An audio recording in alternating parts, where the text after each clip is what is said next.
Ever feel like you're chasing a desert mirage? You know, like reaching for that shimmering oasis that always seems just out of reach. Yeah. Well, that's kind of what the success trap can feel like. Mm-hmm. Constantly striving, always reaching for that next big thing, but never quite feeling satisfied. Yeah. Today, we're going to try to break free. Okay. We're diving into this article called Escaping the Success Trap: Stoic Lessons for a Meaningful Life, Interesting. to see how this ancient philosophy might have some surprisingly practical advice for us today. You know, it might seem a little odd to turn to Stoicism for career advice or, life goals. Yeah. But you'd be surprised how relevant some of these ancient ideas are to our modern rat race. Okay, I'm intrigued. So the success trap. Yeah. What does that actually look like in real life?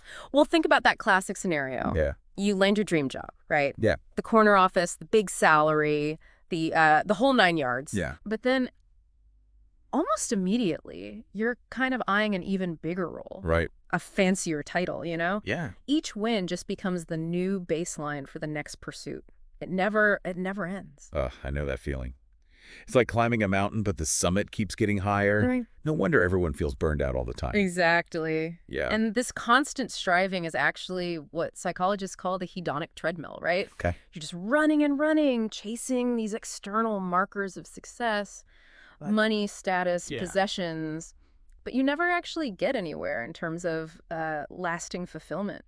So we're stuck in this loop, Mm-hmm. chasing all these fleeting highs that never really satisfy us. Yeah. So where does Stoicism fit into all of this? Well, Stoicism kind of challenges us to rethink what success even means, you know? Okay. Epictetus, one of the big Stoic thinkers, Yeah. he was adamant that attaching our happiness to external stuff, Okay. it's just a recipe for misery. True fulfillment, he argued, actually comes from cultivating inner qualities. Wisdom, justice, courage, self-control. So it's less about, the corner office and more about the kind of person you are in that office. Precisely. Stoicism isn't about rejecting ambition. Right. It's about choosing a different finish line. Okay. For the Stoics, success isn't measured by your bank account or your title, Mm-hmm. but by how well you live in accordance with nature. And for them, that meant aligning your life with reason and virtue. Okay. That is pretty different from how society usually defines success. Yeah. It almost feels radical to even think about it that way. It is a shift in perspective for sure. Yeah. Imagine measuring your success not by the car you drive, Okay, yeah. but by the strength of your character. Right. Not by your job title, Yeah. but by your commitment to your values and how skillfully you navigate life's curveballs. I can see how that would be way more fulfilling in the long run. Mm-hmm. But honestly, Yeah. letting go of that need for external validation, Yeah. that sounds really hard. Absolutely. It's a process. You know, the article actually suggests starting with a simple but powerful exercise, Okay. defining your values, Right. what truly matters to you, Mm-hmm. what kind of person do you want to be. Yeah. Once you have those values clear, then you have a personal compass to measure your success against, Yeah. regardless of what the outside world says. So it's like creating your own definition of success. Exactly. Yeah. Instead of letting society hand you one. Yeah. And this actually ties into another key Stoic principle, Okay. focusing on what you can control. Okay. Epictetus famously said, "There is only one way to happiness, and that is to cease worrying about things which are beyond the power of our will." Yeah. It's I think we all know Yeah. how much stress comes from trying to control things. exactly. They're ultimately out of our hands. Totally. But how does that relate to escaping the success trap? Well, when we get caught up in needing that external validation, Yeah. the promotions, the praise, the envy from others, Mm-hmm. our happiness hinges on things that we can't fully control. Yeah. Stoicism reminds us to focus our energy on what we can control. Okay. Our actions, our responses, our Right. mindset. So instead of obsessing over getting that promotion, Yeah. focus on doing your best work, learning from the experience, Yeah. and maintaining a positive attitude, Exactly. even if the outcome isn't what you hoped for.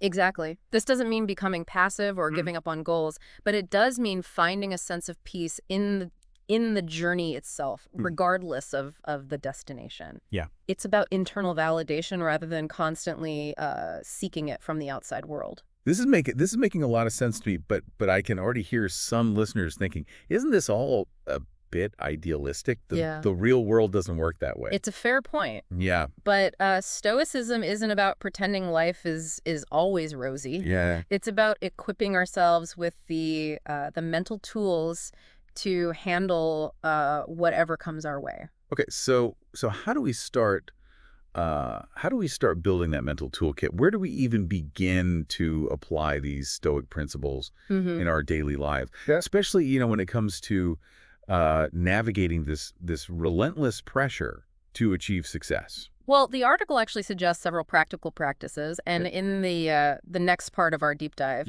we'll explore those in more detail. We'll look at how things like negative visualization, journaling, and consciously shifting our perspective can help us break free from the success trap. I am so ready for that. I think a lot of us could use some Stoic wisdom in our lives right about now. Absolutely, it's a fascinating approach to not only redefining success, but also finding genuine contentment in a world that often feels designed to keep us wanting more. And for our listeners, while we get ready for part 2, think about this.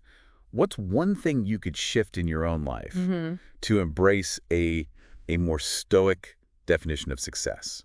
Hold on to that thought, and we'll pick this conversation back up in part 2 of our deep dive. Okay. Where we'll get into the nitty-gritty of putting Stoicism into action. Awesome. Looking forward to it. Yeah. Welcome back to the Deep Dive. Last time, we left off talking about how Stoicism can help us redefine success and escape that feeling of being, stuck on the hedonic treadmill, constantly chasing after more. Right. And it's great to have a new perspective on what success can look like. But I think the real challenge is how to actually put these Stoic ideas into practice. It's one thing to understand them intellectually, but how do we actually integrate them into our daily lives? Exactly. It's like I get that focusing on my values is important, but my inbox is still overflowing, right? And my to-do list is a mile long. So how do I make space for Stoicism amidst all the chaos of everyday life? That's where the beauty of Stoic practices comes in. Yeah. They offer tangible tools and techniques to kind of bridge the gap between understanding and actually living these principles. Okay, I'm all ears. Okay. Give me some of those practical tools. Okay. One of the most well-known Stoic practices is called negative visualization. Okay. Now, I know the name sounds a bit intimidating, but yeah. Negative visualization doesn't exactly scream positive thinking. Yeah. It's not about being pessimistic. All right. Or dwelling on worst-case scenarios. It's more about mentally preparing for potential setbacks and challenges. So like a pre-mortem for your life. Exactly. By taking a few moments to imagine potential obstacles, even those worst-case scenarios, we can actually reduce anxiety and fear. Okay. It helps us detach from specific outcomes and feel more prepared to kind of handle whatever comes our way. I can see how that could be helpful. Like if you've already mentally walked through, a setback, it's less likely to completely derail you when it actually happens. Yeah, it's like building resilience in advance. Yeah. Another powerful Stoic practice is journaling. Journaling. Yeah. That seems pretty straightforward. Yeah. I used to keep a diary as a kid. Right. But how does that connect to Stoicism? Well, it's a surprisingly effective way to cultivate self-awareness, process emotions, and really put those Stoic principles to work in your own mind. Okay, walk me through that. How does journaling become a Stoic practice?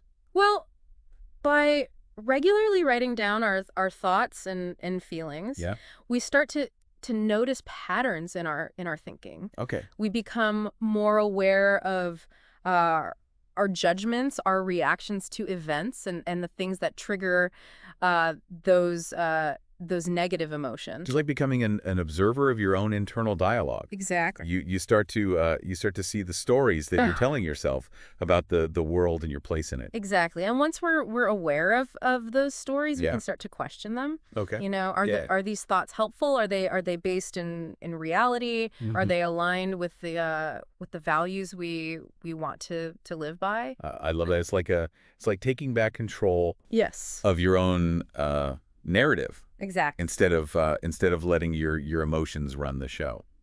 And journaling can also be a fantastic tool for practicing gratitude. Okay. Which is a core Stoic principle. Gratitude. Yeah. Okay, that makes sense. Instead of always striving for more, we should take time to appreciate the good things that are already present. Yeah, exactly. Right. Journaling helps us cultivate that attitude of appreciation. Yeah. By regularly writing down what we're grateful for, even small things. We train our minds to focus on the positive and develop a more optimistic outlook. It's like shifting from a mindset of scarcity to one of abundance. That's a great way to put it. Yeah. And that shift can have a huge impact on your overall happiness. Yeah. Now another Stoic practice I want to mention is the dichotomy of control. Okay, that sounds a bit more complex. It's actually a pretty simple concept. Yeah. But powerful in practice. Okay. It boils down to this: recognize the difference between what you can control and what you can't. We touched on this in part one, right? But I'd love to hear more about how to actually apply this in my life. So think about how much of our stress comes from trying to control things that are ultimately outside of our control. Yeah. The weather, other people's actions, the past, the future. Right. We end up wasting so much energy on things we can't change. I feel like I do that all the time. It's like trying to hold back the tide. You just exhaust yourself and get nowhere. Right. Yeah. The dichotomy of control encourages us to direct our energy toward what we can control. Okay. Our thoughts. Actions and reactions. Yeah. This shift in focus can bring a tremendous sense of inner peace. So accepting what is and focusing on how we choose to respond rather than trying to force a specific outcome. Precisely. And remember, this doesn't mean becoming passive or giving up altogether. You know, Stoicism is about action, about living virtuously. But it also emphasizes detaching from the results. Okay. From that need to control every little thing. So I can still work towards my goals, but I need to be okay with things not always going exactly according to plan. Exactly. Letting go of that need for perfect control can be incredibly liberating. Yeah. You can act with more clarity and purpose without being, weighed down by the fear of failure or that constant need for external validation. Okay, I'm starting to get this. Okay. But honestly, sometimes it's hard to know what's truly within my control and what's not. You know, it can feel like a bit of a gray area. The Stoics had a pretty clear-cut answer to that question. Okay. You control your thoughts, your actions, your judgments. Okay. Everything else is external and ultimately outside your direct control. Okay, so I can control how I respond to events. Yeah. But I can't control the events themselves. I can control how I choose to perceive a situation. Yeah. But I can't control how others perceive me. Exactly. Yeah. And you can control the effort you put into your work, but you can't guarantee you'll get that promotion. Right. It's a powerful practice that helps you identify where your energy is best spent. This is really clicking for me now. It's about figuring out where where your influence lies, and letting go of the things that you can't directly impact. Exactly. And by letting go, you free up your mental and emotional energy for the things that matter most. I bet that does wonders for stress management. It absolutely does. But we've only just scratched the surface of the Stoic toolkit. Yeah. There are many other practices that can help us build resilience, find contentment, and create a more fulfilling life. Okay, I'm ready for more. What else can we add to our arsenal of Stoic wisdom? One technique that I find particularly helpful is called the view from above. The view from above. Yeah. I'm picturing myself on a mountaintop overlooking a vast landscape. That's the idea. Yeah. It's a mental exercise where you imagine yourself rising above your current situation, kind of seeing it from a broader perspective. So like getting a bird's eye view. Exactly. Yeah. From this vantage point, your worries and anxieties often appear smaller, less significant. Okay. It's a way to gain perspective. I can see how that can be helpful. Yeah. It's easy to get caught up in the drama of our daily lives and lose sight of the bigger picture. It happens to all of us. Yeah. And the view from above helps us remember that even our biggest problems are often temporary blips on the radar of time. So it's about taking a step back and gaining a more objective view of our situation. Precisely. And this can be incredibly powerful when you're feeling stressed or overwhelmed. By detaching from the immediacy of your emotions, you can find a calmer, more rational approach to dealing with challenges.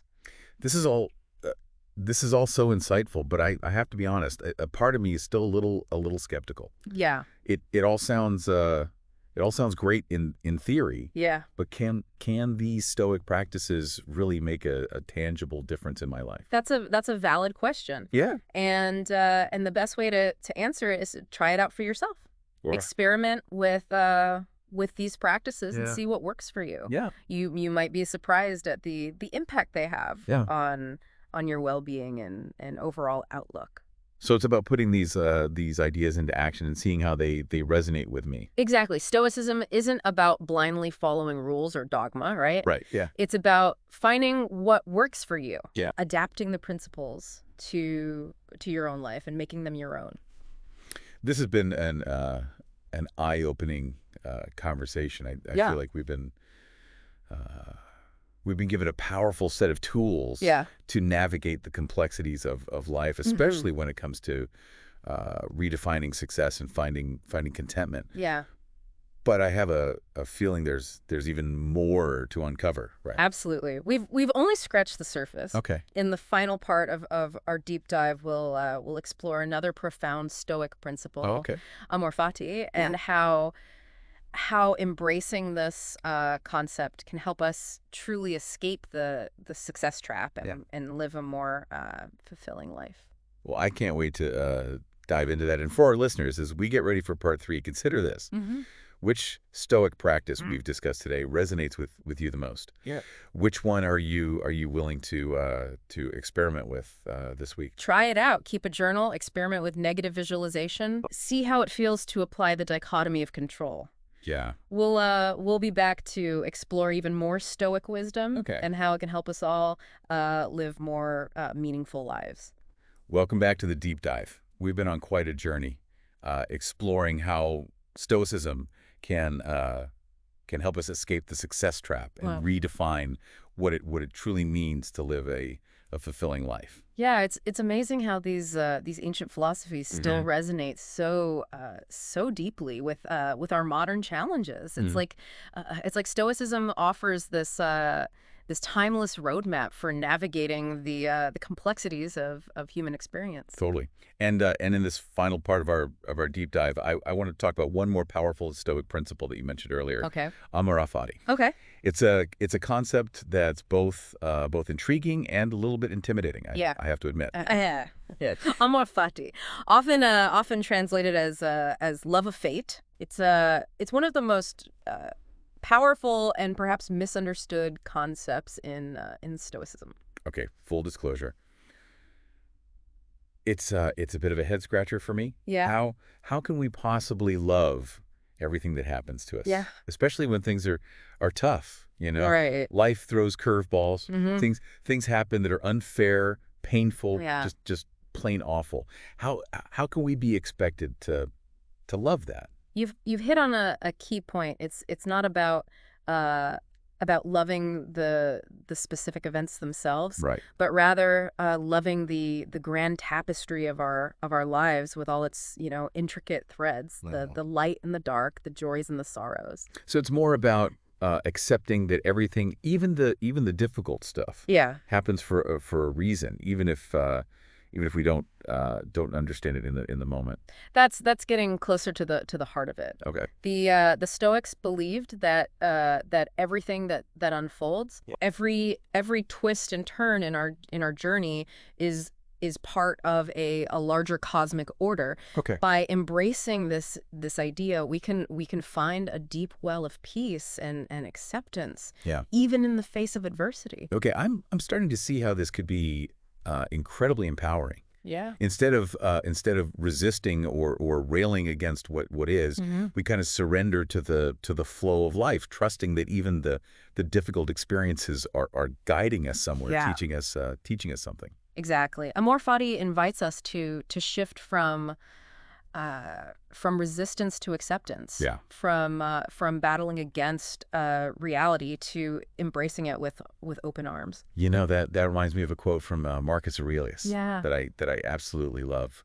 Love everything that happens to you and turn it into something worthwhile. That's a beautiful one. It really captures the transformative potential of Amor Fati. Yeah. When we embrace what life brings. Yeah. We can alchemize even the most challenging experiences into opportunities for growth and learning. So it's not about denying the pain or pretending everything is sunshine and roses. Right. It's about acknowledging the difficulty, allowing ourselves to feel it, and then choosing to look for the meaning, the lesson, the opportunity hidden within the experience. Precisely. Amor Fati is not about suppressing our emotions, right, but about transforming them. Yeah. It's about acknowledging what is, and then choosing to move forward with acceptance and even, dare I say, gratitude. It's a powerful idea. Yeah. But I think for many people, including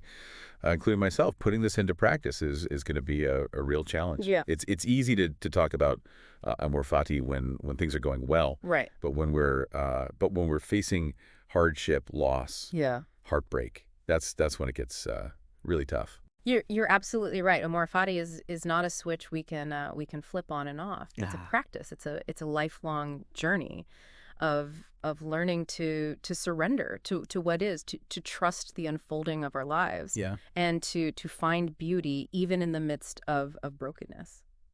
So where do we even begin? How do we cultivate this sense of Amor Fati in our own lives, especially when faced with those inevitable challenges? A great starting point is simply becoming more aware of our resistance. Yeah. Notice those moments when you're fighting against reality, when you're wishing things were different. Yeah. When you're dwelling on the past or worrying about the future. It's like developing that mindfulness muscle, becoming more attuned to those moments. Right. We're clinging to how we think things should be, rather than accepting how they actually are.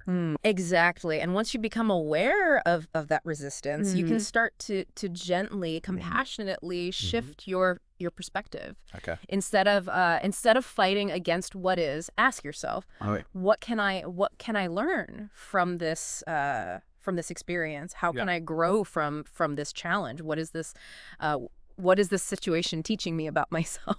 It's like flipping the script, turning those why me moments into opportunities for introspection and growth. Precisely. And as you practice this, you'll start to notice a shift in your mindset. You'll become less reactive and more responsive. You'll worry less and accept more. You'll begin to see challenges not as roadblocks, but as stepping stones on your path. It sounds like finding a sense of inner peace that comes from surrendering to the flow of life, from trusting that there's a bigger picture unfolding, even when we can't see it. That's the essence of amor fati, and that peace, that acceptance is one of its greatest gifts. Yeah, it allows us to navigate life's challenges with greater grace, resilience, and even paradoxically joy. Wow, this has been an incredibly eye-opening conversation. I feel like we've uncovered a treasure trove of wisdom that can help us all escape the success trap and discover a more fulfilling and meaningful way of life. I agree, and the beauty of Stoicism is that it's a philosophy of action. It's not just about thinking differently. It's about living differently. So as we wrap up this deep dive, what's the one takeaway you hope our listeners will carry with them? I'd say this: true success is not defined by external achievements or material possessions. It's about living a life of virtue, resilience, and acceptance. It's about finding contentment in the present moment and embracing whatever life unfolds with a sense of amor fati. Beautifully said. And for those who want to delve deeper into these ideas, we'll be sure to include links to the article we discussed and other resources on Stoicism in the show notes. Remember, Stoicism is a journey, not a destination. It's a lifelong practice of cultivating wisdom, resilience, and a deep love for life itself. And as we close out this episode, I want to leave our listeners with a final question to ponder. What if the true measure of success isn't what we achieve, but how we live? What if the greatest accomplishment is simply to live a life true to ourselves, aligned with our values, and filled with purpose and meaning, regardless of the external markers of success? That's a powerful question to carry with you as you continue on your own journey of self-discovery and growth. Remember the words of Marcus Aurelius. The happiness of your life depends upon the quality of your thoughts. Choose wisely, my friend. Choose wisely.